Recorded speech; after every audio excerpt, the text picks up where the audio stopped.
Hello everyone. आज हम discuss करेंगे पंच एंड डाई सेट के बारे में।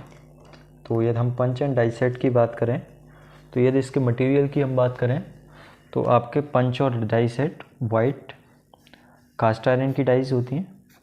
ठीक है, वाइट कास्ट आयरन किस लिए यूज़ करते हैं? क्योंकि जो डाई होती है वो बेसिकली क्या करती है, एक इम्पैक्ट क्रिएट करती है। तो जो वाइट कास्ट आयरन होता है ये हार्ड और ब्रिटल होता है। ठीक है, इसकी रिजिडिटी भी अच्छी होती है और बाकी से चीपर होता है। दूसरा जो हम पंच एंड डाई के लिए मटेरियल यूज़ करते हैं वो यूज़ करते हैं कास्ट स्टील।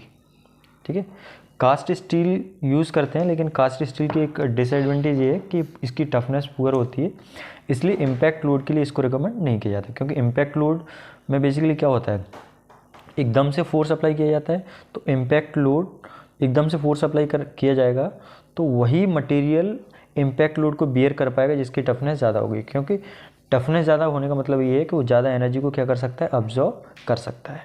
ठीक है, तो कास्ट स्टील की पुअर टफनेस होती है, तो इम्पैक्ट लोड के केस में इसको रिकमेंड नहीं किया जाता है।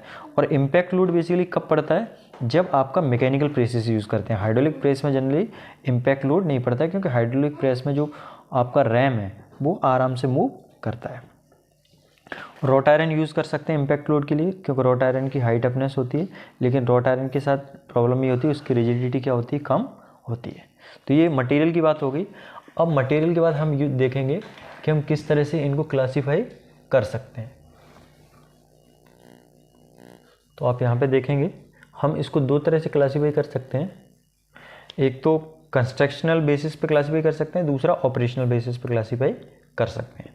तो ऑपरेशनल बेसिस पे जैसे शीट मेटल के जो ऑपरेशन होते हैं, ब्लैंकिंग है, पंचिंग है, शेयरिंग है, ड्राइंग है, इनके बेसिस पे डाइज को क्लासीफाई कर सकते हैं। यदि कोई ब्लैंकिंग ऑपरेशन परफॉर्म कर रही है डाई तो ब्लैंकिंग डाई कहलाएगी, पंचिंग ऑपरेशन परफॉर्म कर रही है तो पंचिंग डाई कहलाएगी, ड्राइंग ऑपरेशन परफॉर्म कर रही है तो ड्राइंग डाई कहलाएगी। इसी तरह यदि हम कंस्ट्रक्शन के बेसिस पे बात करें तो कंस्ट्रक्शन के बेसिस पे आप देख पा रहे हो यहाँ पे लिखा हुआ cut off die, drop through die, return type die, punch and die set, compound, combination, progressive and transfer type. ठीक है, अब वन बाय वन हम सबके बारे में डिस्कस करेंगे। इससे पहले आप एक चीज़ और देख सकते हैं, इस तरह का सेटअप रहता है। ये ऊपर जो ब्लॉक होता है जो पंच स्टील कहलाता है, इसके साथ पंच अटैच रहता है। बेसिकली जो मेल पार्ट होता है उसको पंच बोलते हैं और जो फीमेल पार्ट होता है उसको हम डाई बोलते हैं। तो ये पंच स्टील है, डाई है, और ये डाई स्टील कहलाती है नीचे वाला। ठीक है, तो ये बेसिकली जो रैम होता है ये रैम से अटैच होता है। रैम ऊपर नीचे जब मूव करती है तो ये नीचे मूव करता है, और यहाँ पे क्या होता है, शीट रखा रहता है, और ये जैसे इस पर इम्पैक्ट क्रिएट करेगा तो ये इस तरह का शेप ले लेता है। जिस तरह का डाई होगा उस तरह का शेप ले लेता है। तो ये आपको समझ में आता है। इसके बाद इसमें एक और चीज़ देखेंगे आप, एक तो इस तरह का सेटअप रहता है, रैम से आपका अटैच रहता है और ये मूव करता है। दूसरा क्या है, इस तरह का सेटअप रहता है, जनरली हाइड्रोलिक सिस्टम होता है उसमें इस तरह का सेटअप रहता है। यहाँ गाइडवेज बने होते हैं, ये टॉप होता है, और ये हाइड्रोलिक सिलेंडर की थ्रू ये टॉप नीचे की तरफ मूव करता है, और इसमें ये पंच है और ये नीचे डाई है। तो इस तरह का, और ये जो टॉप मूव करता है ये किसके अलॉन्ग मूव करता है, गाइडवेज से सपोर्ट के थ्रू। ठीक है, ये बॉटम है, ये टॉप है, और ये क्या है, शीट मेटल है। तो इस पर जब ये इम्पैक्ट क्रिएट करेगा तो इस तरह का शेप ये एक्वायर कर लेता है। अब आप देखेंगे cut off dice. Cut off dice का जैसे नाम है, कट ऑफ डाइस बेसिकली कहाँ यूज़ करते हैं, मेकिंग स्ट्रेट लाइन कट। ठीक है, स्ट्रेट लाइन कट के लिए हम यूज़ करते हैं। तो इसमें ये पंच स्टील है, इसके साथ ये पंच है, तो इस तरह का ये पंच का सेटअप रहेगा। ये बेसिकली क्या करता है, शेयरिंग करता है, मतलब यहाँ से ये कट कर देगा।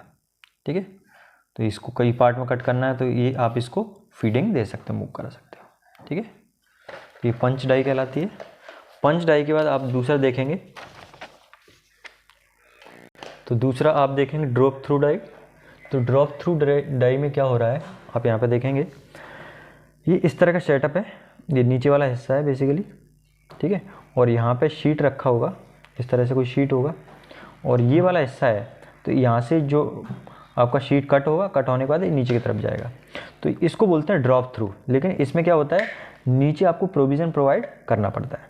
ठीक है, यहाँ पे बॉटम पे ओपनिंग होती है, और ये जो कट के पीस है वो यहाँ पे डरता जाता है, मतलब गिरता जाता है। ठीक है, और यहाँ पे क्या कन्वेयर सिस्टम लगा हुआ है, मटेरियल हैंडलिंग सिस्टम लगा हुआ है, जिससे ऑटोमेटिक वो जो पीस यहाँ पे कट के गिर रहा है वो रिमूव होता जाए।